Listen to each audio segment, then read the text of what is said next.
Hello and welcome to the Book Nook. I'm Liv. Do I normally do that the other way around? Hello, I'm Liv and welcome to the Book Nook. Today I'm just going to do a quick May Part 1 wrap-up / currently reading thingamajig because I've not had a bad first week of May, all things considered, so I just thought I'd wrap up the ones that I've read so far. First one I read this month was The Rattler Diaries, Escape from Islamic State by Samanta. Now that's a pseudonym. Obviously there's a lot of anonymity involved in writing something like this, so that's not his real name. I'd heard about this one loads when it came out and I'd seen Amy over at Shout Amy on her booktube channel had read it and said it was really good. And I'd been meaning to get around to it for a little while and somehow I'd managed to go to work without a book.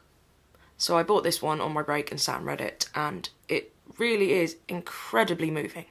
Incredibly moving. Like, if you think you know any of what's going on under the Islamic State, you don't. I mean, you might do, but I didn't. You just don't. It's so horrific, some of the stuff that's going on, and the way this is written is... This is where you'll probably not believe that I even work in a bookshop or that I'm even bothering to do a booktube channel, because I cannot even coherently explain why this book is so good. But essentially it's one that you need to read to really understand the horrors of what some people are living under. And I read it and it made me sad, it made me angry, so angry. And just, I haven't been moved by such a slim book in such a while. I mean, it's not too big, and it's these gorgeous illustrations as well that are so almost simply done, simple illustrations that just kind of complement the horrors of what's going on in a weird way. It's very hard to explain. So there's this one guy living in Raqqa, and you start off with how his little village city, I'm not quite sure the size of it, was before IS, and then IS come in and you see all these changes just happening so quickly. And it's horrifying, it's horrifying. Reading about the day-to-day difficulties of living under IS, it's not just... When you think of IS, I don't know, maybe you don't, but you tend to think of it more as this kind of abstract thing that's this big, unsolvable problem, and you tend to just think about all of the bombing and the Russian air raids and us getting involved with it and all this. But actually, this is what it's all about. This is the problem. It's the day-to-day things like people being reprimanded in the streets by IS for swearing, and then there's a bit where he gets distracted and tells off somebody else, and then there are public hangings, public beatings, for things that we take so for granted, watching television, reading, talking to friends. It's just so... It made me so angry. So angry. So I cannot recommend this one enough. We seem to have become so unsympathetic and uncaring and think like we get, oh yeah, what's going on in Syria is horrible and what have you. But, oh yes, I know that it's horrible. No, you don't get it. You don't know until, I mean, and I don't even get it because I don't know. I don't know. I just think everyone should read this. Everyone should read this. It's so incredibly moving. It doesn't take much to sit and read this. So there's something so important about people reading this book, I think, because get a clue. So read this, please. So after I'd read The Rattler Diaries, I wanted to read something slightly different, as I'm sure you can imagine, and as I mentioned in one of my previous haul videos, Nikki at And Other Stories had sent me over a lovely box of goodies, including Kingdom Cons by Yuri Herrera. So I sat and read this in one sitting. I mean, it's not a big one. In one sitting, and it's just... I just love it so much. There's something that Yuri Herrera manages to do with language that is so incredibly... I don't know how to describe it. It's just... He can take what seems like a completely mundane moment and make it sort of magical and fantastical just with a few words. And I've not read other translated fiction that has done that to me quite so much as Yuri Herrera. So the story in this one is essentially a bit of a gangland tale in, I presume, Mexico. It's sort of this non-specific place, but some of the untranslatable bits make you think, right, well, I'm assuming it's Mexico. And it's this gangland tale of this guy who is a songwriter and a singer in bars, and he performs one night in front of the king, he's called. And he's obviously this head honcho in this gang. And he performs for him, and the king likes him, and some guy won't pay him, and the king makes this guy pay him. And from then on, the singer, the artist, is sort of under this spell from the king and all of that world offers, and then he falls in love with somebody in the court of the king, and it's just, oh, it's exquisite. It really is exquisite. It's got a mix of fairy tale,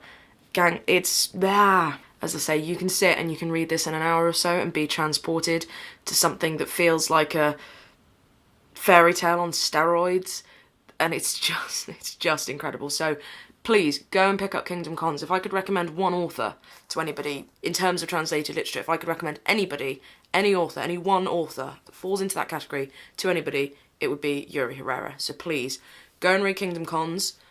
Well, you can't yet because it's not out yet. So go and read The Transmigration of Bodies, and then go and read Signs Preceding the End of the World. And then, when this one comes out in July or June, I'll check and put it down in the comments. When this one comes out, read this and love it. And join me in my all-consuming love for Yuri Herrera. Sticking with translated literature, the next book I read was Mirror, Shoulder, Signal by Dorthe Nors. Now, I'd heard about this one before it was longlisted and then shortlisted for the Man Booker International, and I'd been really intrigued because I have got on my shelf a couple of her other books, Karate Chop and Minna's Rehearsal Space, and is it so much for all that, or so long to all that? Oh, that's really bad. Again, I will correct myself down in the comments. It's just if I move, I'll upset the equilibrium of my life and have a little cry. So I'd bought a couple of Dorthe Nors before, and I'd been really, really intrigued and kept on sort of picking them up, reading the first page and then getting distracted and going, oh no, I'm not quite ready for this yet. Then when I saw Mirror, Shoulder, Signal was up for the Man Booker International, I thought I'd give it a go. Now, I'm not intending to read the shortlist for Man Booker International. I don't think. I haven't really made up my mind yet. I am reading the shortlist for the Bailey's Prize, simply because I'd read a few of them before the shortlist was announced, and I thought, why not? Anyway, with the shortlist for the Man Booker International, I have now read 2, both of them this month, so I'll get on to the second one in a minute. But anyway, Mirror, Shoulder, Signal by Dorthe Nors is about Sonia, who's just over 40. She's not got a brilliant relationship with her sister, which annoys her. She's trying to learn how to drive, and she has this really weird driving instructor who won't let her change gears. She does all that for her, and she's just trying to figure out what she's doing with her life. But again, it's so beautifully written. There's this almost distance between the translation on the page and the way you're reading it that invites you to fill that distance. And I think, for me anyway, that is what good translated fiction does. It leaves you that little bit of distance where you come to it. You come to the text in a way, unlike text written in English or whatever your native tongue is. There is something so special about that little bit of space between the translation that you can slip into, and this one does it brilliantly. It's also quite funny. It's not too heavy. I think a lot of the time with any books that are up for prizes, they can have this sort of feeling of being a bit too literary and a bit too heavy. Don't get me wrong, this one is more literary than not, but it's not uncomfortably so. It's not one that you feel like you're having to slog through because it's a literary text or anything like that. It's genuinely a good book. It's entertaining. It's really interesting looking back on this woman's life and her relationship with her sister when she was younger and her parents, and the life that she led as a child, living out in a slightly more rural part of the country to now living in Copenhagen. And I mean, I must admit I did get a little bit confused with places, but that is literally just because I don't really know Denmark. She's a Danish writer. Don't know if I said that. So other than that, other than a bit of spatial confusion, just because I don't know Denmark that well, which really didn't actually impact the reading of it at all, so I don't even know why I'm bothering to mention it, but there we go. We'll see if this makes it into the edit. It was really good. It's moving, funny. You feel for her. You feel for Sonia, and you understand this. Well, I do anyway, and I'm only just turned 25. You understand this kind of figuring out of who you are and what you are, and also this longing to have a relationship with her sister, and the sister's really weird. But anyway, I would definitely recommend this one. If you're thinking you've seen the Man Booker International shortlist around and you're maybe thinking of picking up one of them, I'd say this is as good a one to start with as any, because it is a little bit lighter and it's fun, but it is really well written as well. And again, that space between the translation and you as a reader, I think is perfect. So I would definitely recommend Dorthe Nors' Mirror, Shoulder, Signal. Well done, me. Now the next one that I read is again another bit of translated fiction. Definitely seems to be on a bit of translated fiction run again at the moment, and I'm fine with that. and that is Falling Out of Time by David Grossman. Now again, this is a Man Booker International link because David Grossman is on the shortlist this year for A Horse Walks Into a Bar. And I must admit I wasn't too bothered about A Horse Walks Into a Bar, having looked at it to start with, but now I think I might be. Anyway, saw this one in work because of A Horse Walks Into a Bar. We had some of the David Grossman backlist in, and I was really intrigued by this one. Now you may remember in a previous haul I started talking about it because I had started reading it. So I sat and finished this last night, and I'm going to struggle to describe this one even more than usual, so good luck, bear with me, this will be fun. It is at the heart of it a book about grief. There are a couple that we meet who lost their son 5 years ago. There is a town chronicler whose job seems to be going around the town and just writing down the stories of what people are up to for the Duke, the benefit of the Duke. It's really weird. The way it's written, again, I think I mentioned this in the last one, it is set up more like a play or poetry, and you have almost like a chorus line at one point, and it flits from perspective, and people don't have names, they are just walking man, town chronicler, town chronicler's wife, the centaur, who's a great character, elderly maths teacher, the Duke. They don't have names, they are just the roles that they are taking on in this story. And at the beginning of the story, the couple who lost their son 5 years ago are struggling to come to terms with their grief, and the husband, the man, decides he's going to try and go to his son. He's going to try and go to there. He's going to walk, and his wife is imploring him, there is no there, you can't get there without losing yourself, you know, stay with me, we can do this, we can remember him, we can keep him alive and all of this. But it's just so exquisitely written. If you've just lost someone recently, I honestly don't know whether this would be the perfect book to read at this time or the worst book to read at this time. I honestly don't know. It could be both, it could be neither. It says on the back at one point that it's a hymn to these characters who ultimately find hope in their communal act of breaching death's hermetic separateness, and there is something very hymnal in this. It's, as I say, it's more like poetry or a play than a novel that I've read, any novel that I've read recently. It reminded me of, I could see it as a stage play, more like something Carol Churchill, like, I don't know. It just reminded me of that, the feel of it, this slight otherworld quality, bit of, I don't want to say magical realism in there because it's dealing with death, and there's something so almost supernatural in death anyway. I don't know. It's an incredibly powerful book, incredibly powerful. Yeah, it's a really beguiling little book. It's something so strange, not really like any novel that I've read recently. I am racking my brains, and I have been since I finished it, trying to think of any novel that I can say it's like. It is more like theatre and poetry on a page, and it works. It works so wonderfully. If it sounds like your kind of thing, give it a go. The next book that I read and finished earlier on today was Fever Dream by Samanta Schweblin. Now, I'd been hearing about this a lot, and I expect you've probably seen it on BookTube once or twice, I'd hazard a guess. Even before it was mentioned as Man Booker International longlisted and now shortlisted, and had been meaning to get round to it, and then the guys over at One World were lovely enough to send me a copy, so I thought it's a nice little one. It is, I don't know whether you can ever tell, I can never tell on BookTube, whenever people are holding books up, I'm like, how big is it? What size? And it's a little small one. Like, the David Grossman is like a normal paperback size, and it's like shorter and slightly dumpier. I don't know if that helps. I'm always just curious when I'm watching BookTube, going, how big are people's hands and how big are the books?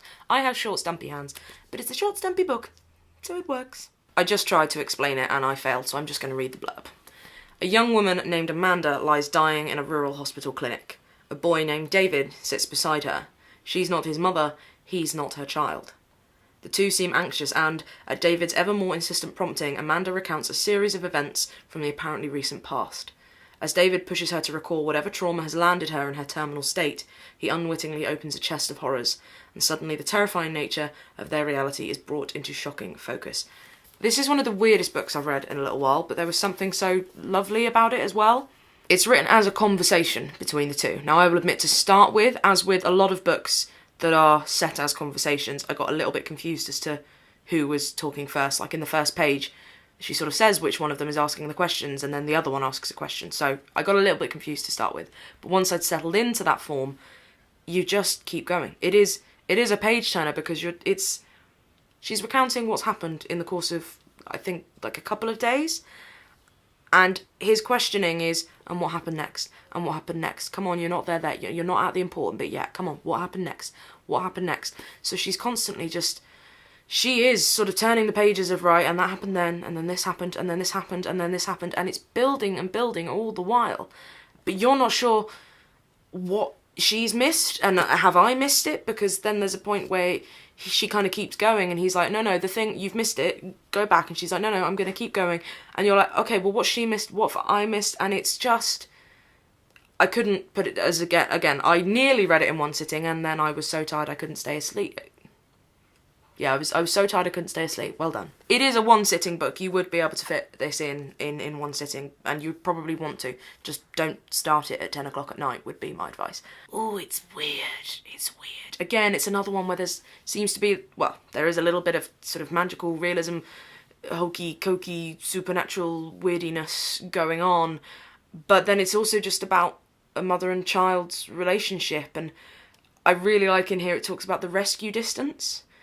The mother is explaining with her little daughter, Nina, there's a rescue distance, and she has to know where her little girl is. She has to be able to see her and work out. There's a point where the little girl's sat by the edge of the pool, and the mum's sat in the car talking to somebody, and she's trying to work out, okay, how close does the little girl have to get to the pool before I'm too far away to get to her before, and it's talking about this sort of invisible rope that binds mother and child, and it's so beautiful. It's so beautiful in those moments. And then, as I say, it switches in this pace. It never settles.